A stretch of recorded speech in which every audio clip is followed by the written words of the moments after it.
December 16, 1944.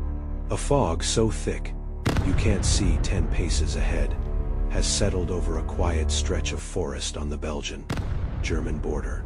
American soldiers here call it the honeymoon sector, the place where green recruits get eased into the war, and battered veterans come to recover.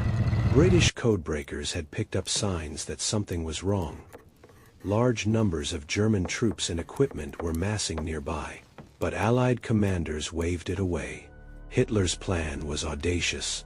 Punch through the weak Allied line at the Ardennes, race northeast, and seize the Belgian port of Antwerp, and force the Western Allies to the negotiating table.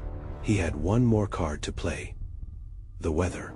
Winter fog over the Ardennes would ground the Allied air forces that had dominated the skies all year. So on the morning of December 16th, under cover of that same thick mist, the German attack began. Soldiers who lived through it later described the sound before they saw anything at all. The shriek of rockets tearing through the fog, followed by explosions that seemed to come from everywhere at once. 2 regiments of the American 106th Division found themselves surrounded almost immediately. More than 6,800 soldiers were forced to surrender, the largest mass surrender of American troops in the war. Near the Belgian town of Malmedy, it got even darker.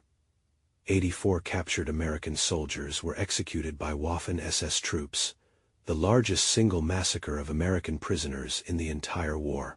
Within 24 hours, German tanks had smashed through the center of the Allied line, and were pushing westward, carving a deep dent into the map that gave the battle its name, the Bulge.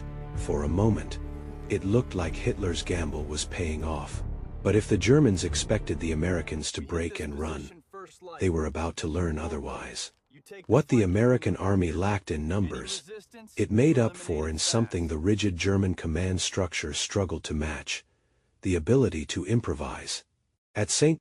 Vith, an American airborne commander personally scouted enemy positions and split his men into small units to hold the line, using the terrain itself as a weapon. Further north, combat engineers demolished bridges, including all 3 crossings at the aptly named town of Troyes, Ponce, right in front of the advancing German columns. Scouts moved through the forests so effectively that German troops reportedly believed they were being fired on by ghosts. The 101st Airborne Division was surrounded there for days, dug into freezing trenches around the town's perimeter, relying on local Belgian civilians for warm clothing and food. Temperatures dropped to around -20 degrees Celsius.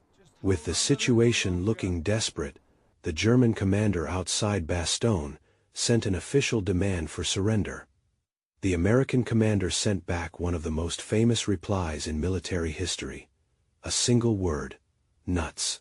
As soon as the skies cleared enough for Allied planes to fly again, supply drops finally reached the besieged town, and a relief force wheeled roughly 350,000 men north to smash through the German flank and break the siege.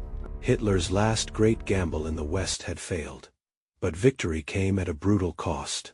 Around 19,000 American soldiers were killed, and roughly 47,500 wounded.